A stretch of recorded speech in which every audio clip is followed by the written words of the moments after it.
A certain missionary had challenged his church members to make a sacrifice for the cause of God. Not long after, when visiting one of the poorest families in the church, he could not believe his eyes. He noticed that the eldest son was pulling the plow instead of the only ox the family once owned. When the missionary asked, "Where is the ox?" he was surprised by the answer. "We sold it so we could give an offering for the new place of worship to God." The missionary couldn't hold back the tears as he grasped the enormity of the family's sacrifice.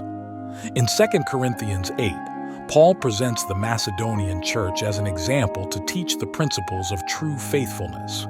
Macedonian Christians lived in extreme poverty and faced persecution for believing in the Lord Jesus.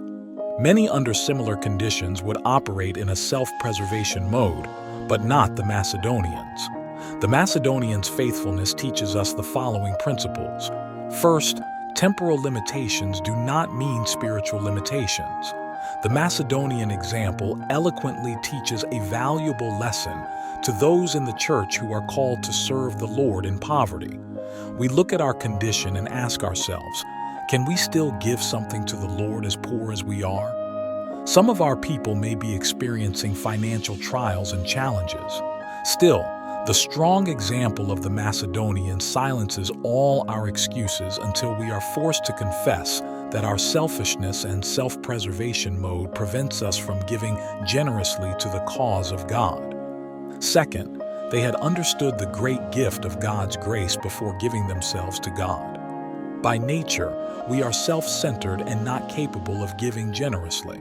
In the same way, before giving freely to God's cause, we must find God's grace in the person of Jesus Christ and then give ourselves entirely to Him. Understanding His sacrifice on the cross for us will touch the invisible strings of our hearts and melt our selfishness. When Christ owns our hearts, He also owns our wallets and purses.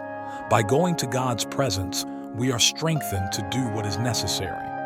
As we return, tithe, and promise regular and systematic offerings, may we put our desires last and God first.